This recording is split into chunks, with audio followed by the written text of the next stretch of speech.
Assalamualaikum warahmatullahi wabarakatuh. Halo teman-teman, perkenalkan nama saya Nurul Miftah Rizky Asfar dengan NIM 21070150036 dari kelas I Mahasiswa Psikologi Angkatan 2021 Universitas Negeri Makassar. Pada pertemuan kali ini saya akan membahas mengenai rangkuman materi pertemuan pertama hingga pertemuan ke-7 pada mata kuliah Sejarah Aliran Psikologi. Materi pembahasan pada video kali ini yaitu bab pertama pendahuluan, bab kedua yaitu psikologi pada masa Yunani kuno, bab ketiga psikologi pada masa Helenistik, bab keempat psikologi pada masa pertengahan dan peran ilmuwan Islam, bab kelima psikologi baru dan strukturalisme, bab keenam fungsionalisme, dan bab ketujuh yaitu behaviorisme. Bab 1. Pendahuluan. Psikologi berasal dari bahasa Yunani kuno yang terdiri dari dua kata, yaitu psyche yang berarti jiwa dan logos yang berarti ilmu. Jadi, secara bahasa, psikologi dapat diartikan sebagai ilmu tentang jiwa atau ilmu yang mempelajari jiwa. Nah, jiwa dalam sejarah ilmu psikologi ini memiliki definisi yang sangat beragam. Namun, pemahaman mengenai jiwa yang dulunya dimaknai dalam pengertian luas dan beragam, pada psikologi modern hanya membatasi pada perilaku dan proses mental saja.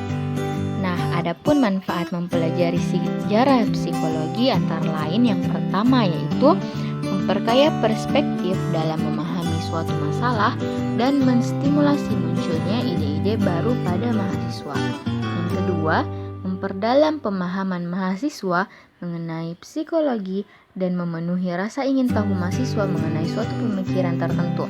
Yang ketiga yaitu memperkenalkan kepada mahasiswa mengenai timbul dan tenggelamnya suatu pemikiran psikologi, dan yang terakhir yaitu menghindarkan mahasiswa dari jatuh dua kali pada lubang yang sama. Adapun isu dalam sejarah psikologi antara lain, yang pertama jiwa, yang kedua karakteristik alamiah manusia, yang ketiga relasi antara jiwa dan raga, yang keempat sumber pengetahuan, dan yang kelima universalitas versus realitas pengetahuan. Bab 2. Psikologi pada masa Yunani kuno. Upaya manusia mengenali dirinya dan kehidupannya menjadi dasar terbentuknya ilmu psikologi. Ilmu psikologi mulai dideklarasikan tahun 1879 oleh Wilhelm Wundt. Namun Ebbinghaus menyatakan pemikiran terkait hubungan antara jiwa raga, kesadaran, pikiran, dan persepsi sebenarnya sudah lama dibahas, baik oleh para filsuf maupun pemuka agama. Ada 3 wacana serius pada masa Yunani kuno ini menurut Bore. Yang pertama yaitu metafisika, yang kedua epistemologi, dan yang ketiga moralitas. Adapun filsuf pada masa Yunani kuno ini yakni yang pertama Thales. Ia merupakan seorang naturalis yang menekankan pentingnya penjelasan alamiah dan meminimalisir penjelasan supernatural. Menurut Thales, jiwa dipandang sebagai sesuatu meliputi alam yang dapat menggerakkan. Tokoh filsuf yang kedua yaitu Heraklitus. Pusat perhatian Heraklitus yaitu perubahan, termasuk manusia yang dalam proses menjadi atau becoming. Baginya tidak ada sesuatu yang konstan. Menurut Heraklitus, api adalah substansi dari segala hal dan jiwa manusia digambarkan sebagai api. Jika jiwanya kering berarti ia adalah manusia yang sehat, sebaliknya jika jiwanya basah berarti ia jiwa yang tidak sehat dan menuju kematian. Filsuf yang ketiga yaitu Hippocrates. Ia merupakan seorang dokter. Menurutnya, semua penyakit baik fisik maupun mental disebabkan oleh faktor alamiah bukan karena faktor supernatural. Dan ia juga mengenal 4 elemen dasar yakni air atau lendir, api atau empedu kuning, tanah atau empedu hitam, dan udara atau darah. Tokoh yang keempat yaitu Protagoras. Ia termasuk kaum sofis. Nah, kaum sofis ini memiliki pandangan bahwa kebenaran itu bersifat relatif, tergantung pada kemampuan retorika dan logika dalam meyakinkan orang-orang. tokoh yang keenam yaitu Socrates. Ia tertarik pada masalah yang berhubungan dengan manusia, epistemologi dan etika. Nah, untuk memperoleh kesejahteraan diperlukan keutamaan, dan untuk memperoleh keutamaan tersebut diperlukan nilai-nilai keutamaan. Nah, salah satu nilai keutamaan itu adalah mengenali diri sendiri atau know thyself. Yang terakhir yaitu Plato. Pemikiran Plato meliputi masalah etika, hukum, agama, seni, epistemologi, dan psikologi. Yang pertama yaitu idea. Idea adalah hal yang objektif, berdiri sendiri permanen, fakta yang mengantarkan kepada sesuatu pemahaman konsep. Nah, pandangannya ini dipengaruhi oleh gurunya yakni Socrates. Yang kedua yaitu jiwa. Pandangannya dipengaruhi oleh pemikiran Pythagoras terkait dualisme. Menurut Plato, jiwa dan raga adalah dua entitas yang berbeda. Jiwa bersifat immaterial dan raga bersifat material. Ia menganggap jiwa abadi, sedangkan raga berubah hingga hancur. Ia meyakini bahwa manusia terdiri atas 3 unsur, yakni rasio, yang kedua passion atau emosi, dan yang ketiga appetite atau nafsu, seperti lapar, haus, ataupun yang lainnya. Bab 3. Psikologi pada masa Helenistik. Pada tahun 323 sebelum Masehi, Alexander Agung meninggal dunia, dan momen itu seringkali disebut sebagai awal masa Helenistik. Masa Helenistik berakhir ketika Kekaisaran Romawi muncul pada abad ke-31 sebelum Masehi dan berhasil menguasai Yunani. Pada masa Helenistik, masyarakat Yunani menolak filsafat yang bersifat abstrak dan tidak realistis. Mereka lebih menyukai yang bersifat praktis. Nah, Kekaisaran Romawi berkontribusi minimal pada perkembangan ilmu pengetahuan, termasuk psikologi, karena lebih menyukai pengembangan teknologi dan administrasi. Adapun pemikiran pada masa Helenistik yang pertama yaitu skeptisisme yang didirikan oleh Pyrrho tahun 360 sampai 270 sebelum Masehi. Pyrrho menolak dogmatisme yang tidak bisa diyakini kebenaran atau kekeliruannya. Bagi Pyrrho, seseorang meyakini kebenaran karena tampak benar di hadapannya, dan demikian pula sebaliknya. Skeptisisme menyarankan menunda penilaian, menyederhanakan kehidupan, dan menghindari harapan palsu. Nah, skeptisisme memandang kedamaian diperoleh dari 3 pengetahuan. Yang pertama yaitu pengetahuan terhadap sesuatu dan hal itu tidak akan mungkin bagi manusia. Yang kedua, keterbatasan tersebut disikapi dengan sikap yang memadai dan memandang bahwa pengetahuan kita itu sesuatu yang tidak pasti. Yang ketiga, sikap yang diambil tersebut kemudian membawa kita kepada ataraksia atau kebahagiaan. Pemikiran yang kedua yaitu sinisme yang didirikan oleh Antisthenes. Pemikiran ini muncul sebagai ekspresi atas ketidakpuasan terhadap nilai yang ada, situasi dan kondisi yang dianggap tidak adil, dan ada keinginan untuk menyederhanakan tuntutan kehidupan. Nah, menurut Antisthenes, kebahagiaan akan dapat dicapai dengan hidup yang sesuai nilai atau virtue dan self-sufficiency atau mencukupkan diri dengan kembali ke alam. Nah, yang paling penting dalam pemikiran sinisme ini yaitu untuk mencapai kebahagiaan, kita itu harus melepaskan pengaruh internal dan eksternal, yaitu keinginan atau perasaan. Pemikiran yang ketiga yaitu Epicureanisme dan Stoikisme. Epicureanisme didirikan oleh Epicurus tahun 341 sampai 270 sebelum Masehi. Terkenal dengan sebutan atomisme dan hedonisme.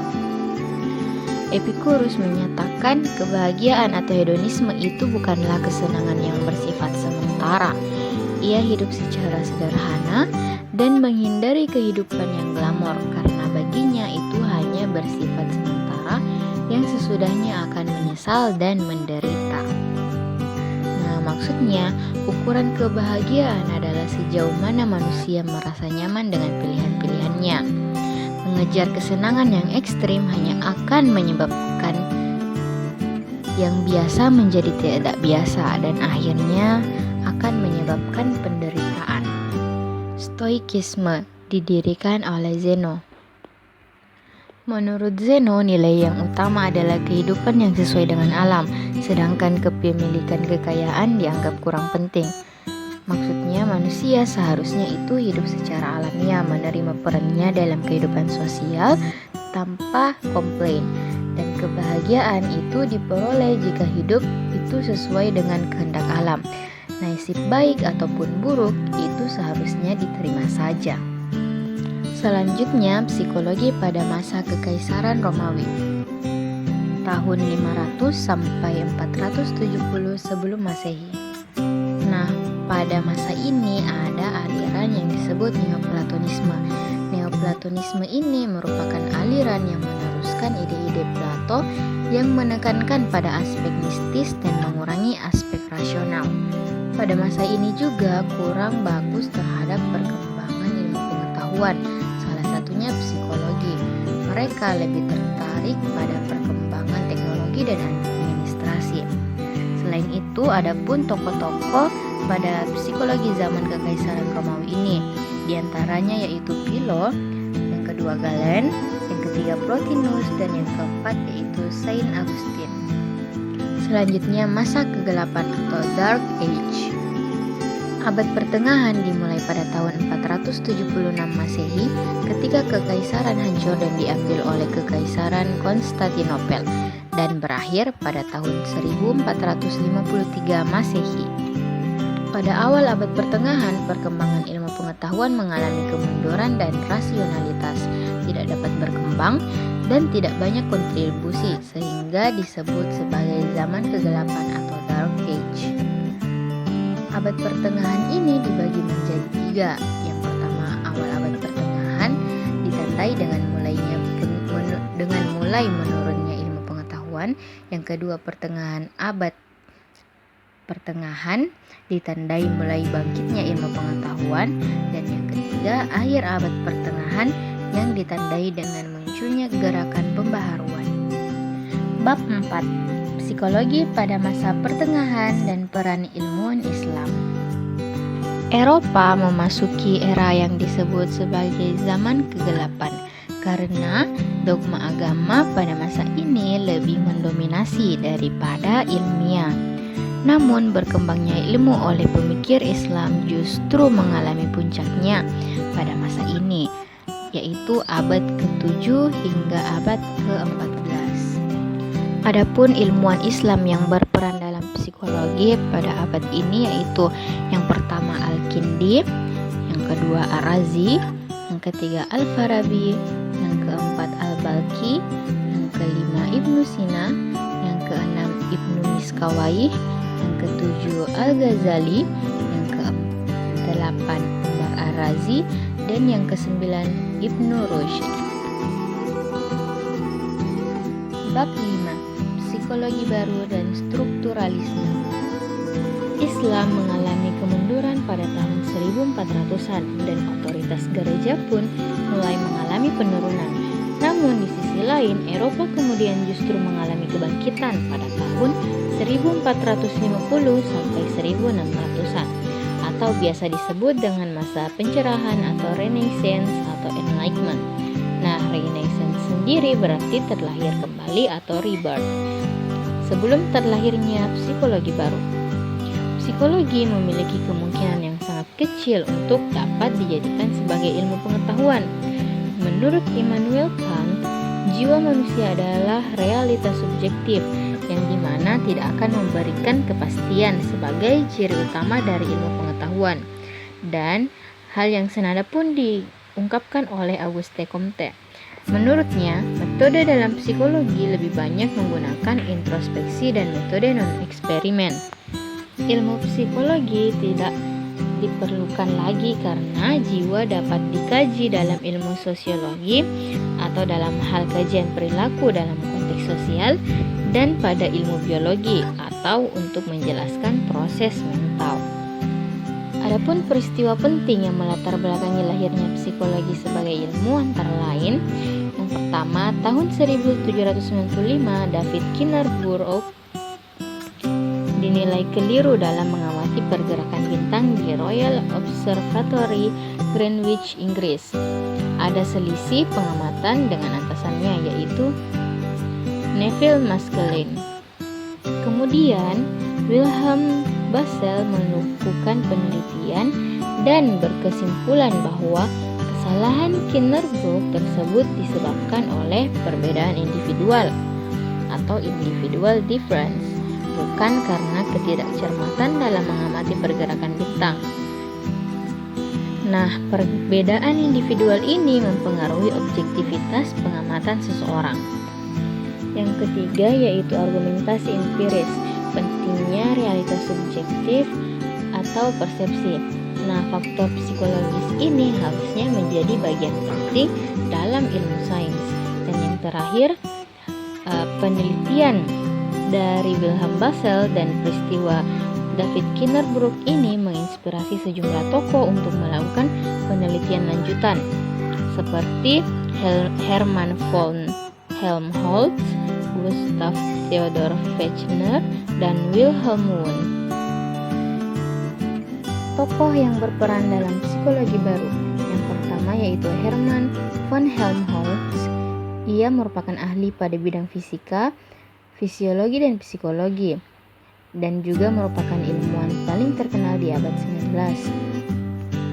Menurutnya, psikologi merupakan ilmu yang melakukan penelitian eksperimen tentang persepsi indrawi dan reaction type. Ia menganut paham deterministik dan materialistik, yaitu manusia itu berfungsi seperti mesin. Yang kedua yaitu Gustav Theodor Fechner. Hukum Fechner yaitu S sama dengan K log R, yang dimana S merupakan sensasi mental, K itu konstanta, dan R itu intensitas stimulus. Gustav Theodor Fechner ini juga merupakan profesor fisika di University of Leipzig dan juga sarjana kedokteran. Menurut Fechner, proses mental bukan sesuatu yang tidak mungkin diukur karena Fechner telah membuktikannya secara empiris. Psikofisis Fechner yaitu studi ilmiah tentang hubungan antara proses mental dan proses fisik yang meliputi inner psikofisis dan outer psychofisis. Dan tokoh yang terakhir yaitu Wilhelm Wundt. Ia disebut juga sebagai bapak psikologi. Wundt juga menulis beberapa buku. Salah satunya yaitu Contribution to the Theory of Sense Perception dan Principles of Psychology tahun 1874. Menurutnya, pemikiran diperlukan dalam cabang ilmu baru, perkawinan antara ilmu fisiologi dan psikologi yang dinamainya experimental psychology. Wundt mendirikan laboratorium psikologi yang pertama pada tahun 1879 yang kemudian didaulat sebagai tahun berdirinya ilmu psikologi modern. Dan juga ia merupakan penyunting jurnal psikologi yang pertama. Nah, karena ia merupakan pendiri laboratorium psikologi yang pertama, sehingga ia sering disebut sebagai bapak psikologi. Selanjutnya, pokok kajian psikologinya adalah mengenai kesadaran. Wundt yakin bahwa kesadaran itu aktif mengelola kontennya sendiri atau disebut voluntarisme. Wundt juga menggunakan metode introspeksi. Objek psikologi Wundt yaitu pengalaman sadar, yang dimana metode observasi melibatkan introspeksi, yang dimana fokusnya berada dalam diri pengamat yaitu pengalaman sadar mereka. Introspeksi adalah pemeriksaan pikiran seseorang untuk memeriksa dan melaporkan tentang pikiran atau perasaan seseorang. Nah, elemen atau unsur-unsur pengalaman sadar yang paling penting adalah sensasi dan perasaan, karena menjadi aspek-aspek simultan dalam pengalaman langsung. Sensasi adalah salah satu bentuk elementer pengalaman yang terjadi ketika alat indrawi mendapatkan stimulasi dan menyampaikannya ke input dan menyampaikan impuls ke otak. Yang kedua, perasaan, yaitu bentuk pengalaman elementer lainnya, pelengkap subjektif sensasi tetapi tidak muncul secara langsung dari organ indera. Adapun unsur-unsur pengalaman sadar yaitu persepsi dan apersepsi. Persepsi yaitu proses pasif yang dipengaruhi oleh stimulasi fisik, anatomi, dan pengalaman masa lalu individu. Dan apersepsi yaitu proses pengorganisasian elemen-elemen kesadaran menjadi satu kesadaran penuh, yang dimana proses ini bersifat aktif dan dapat dikendalikan oleh individu. Apersepsi ini berkaitan dengan perhatian atau atensi dan dipengaruhi oleh keinginan. Dan yang terakhir, psikologi kultural atau Volcker Psychology. Psikologi juga berhubungan dengan proses mental manusia yang lebih kompleks dan dinamis karena dipengaruhi oleh bahasa, nilai budaya, agama, seni, dan juga hukum. Strukturalisme didirikan oleh Edward Branford Titchener.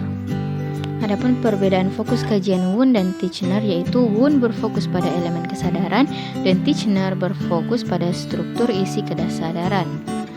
Ada 3 tahap kesadaran elementer, yang pertama sensasi, yang kedua kesan atau image, yang ketiga yaitu afeksi. Dan ada 4 atribut unsur-unsur mental, yang pertama yaitu kualitas, yang kedua intensitas, yang ketiga durasi, dan yang keempat yaitu kejelasan atau clearness. Subject matter dan tujuan psikologi. Menurut Titchener, pengalaman yang menjadi subject matter ilmu psikologi adalah pengalaman sadar, yaitu pengalaman menurut orang yang mengalaminya. Tujuan psikologi menurut Titchener yaitu untuk menganalisis kesadaran menjadi komponen-komponen yang terpisah dan menentukan strukturnya. Psikologi Titchener lebih tertarik pada upaya menganalisis pengalaman sadar yang sifatnya kompleks menjadi elemen-elemen yang menentukan strukturnya. Kemudian antara kesadaran dan pikiran. Kesadaran menurut Titchener yaitu penggabungan atau penjumlahan pengalaman individu pada suatu waktu tertentu, dan pikiran merupakan penggabungan dari keseluruhan pengalaman yang terkumpul sepanjang hidup. Nah, kesadaran dan pikiran ini hampir sama. Kesadaran melibatkan proses mental yang terjadi pada satu waktu tertentu, dan pikiran itu mencakup keseluruhan proses tersebut. Adapun kontribusi dari strukturalisme, yang pertama yaitu subjek penelitiannya yaitu tentang pengalaman-pengalaman kesadaran telah didefinisikan dengan jelas, dan yang kedua metode yang paling tepat dalam mempelajari pengalaman kesadaran itu adalah self-observation. Bab 6. Fungsionalisme. Fungsionalisme merupakan salah satu pemikiran yang berpengaruh dan berkembang pada akhir abad ke-19 sampai awal abad ke-20. Fungsionalisme dikembangkan oleh William James dan berpengaruh di Amerika Serikat hingga Eropa. Karakteristik dari fungsionalisme yang pertama yaitu menentang strukturalisme yang terlalu fokus pada struktur kesadaran, berusaha memahami fungsi dari kesadaran, dan fungsionalisme menganggap bahwa proses mental membantu kita beradaptasi dengan lingkungan. Fungsionalisme berusaha menjadikan psikologi sebagai ilmu praktis yang berguna dalam meningkatkan kualitas hidup manusia. Fungsionalisme memperluas kajian psikologi hingga ke topik seperti binatang, anak, dan abnormalitas. Salah satu perhatian fungsionalisme yaitu motivasi yang berpengaruh pada proses mental dan perilaku manusia. Fungsionalisme mengakui bahwa proses mental dan perilaku merupakan subjek yang legitimate, serta menjadikan introspeksi sebagai salah satu metode untuk memahami proses mental dan perilaku. Fungsionalisme lebih tertarik pada perbedaan individu daripada persamaan individu. Dan yang terakhir, semua penganut fungsionalisme dipengaruhi oleh William James. Adapun kritik dan kontribusi fungsionalisme, yang pertama yaitu kritik. Kritik Titchener mengatakan bahwa fungsionalis sama sekali bukan psikologi, karena fungsionalis tidak tunduk pada pokok dan kajian metode strukturalisme. Sehingga dalam pandangan Titchener, setiap pendekatan psikologi yang menyimpang dari analisis introspektif pikiran sebagai unsur-unsurnya, maka bukan psikologi yang murni. Yang kedua yaitu kontribusi fungsionalisme. Fungsionalisme memberi warisan berupa aplikasi psikologi dalam kehidupan nyata. Nah, setelah lahirnya fungsionalisme, maka riset tentang tingkah laku hewan menjadi salah satu yang paling penting dalam psikologi. Fungsionalisme juga melaksanakan studi baik terhadap balita, anak-anak, individu dengan ketidakmampuan mental. Kalangan psikologi fungsionalis melengkapi metode introspektif dengan data yang diperoleh sebelumnya, misalnya riset psikologis, tes mental, kuesioner, serta deskripsi tingkah laku yang objektif. Fungsionalisme memasuki masa kejayaannya pasca wafatnya Wundt and Titchener. Tokoh-tokoh yang berperan dalam fungsionalisme yang pertama yaitu William James. William James memiliki 3 gagasan. Yang pertama yaitu akar kesadaran, yang kedua self, dan yang ketiga emosi. Akar kesadaran terdiri dari kesadaran bersifat personal, kesadaran bersifat kontinum, kesadaran terus berubah, dan kesadaran bersifat selektif. Dan juga yang terakhir kesadaran bersifat fungsional.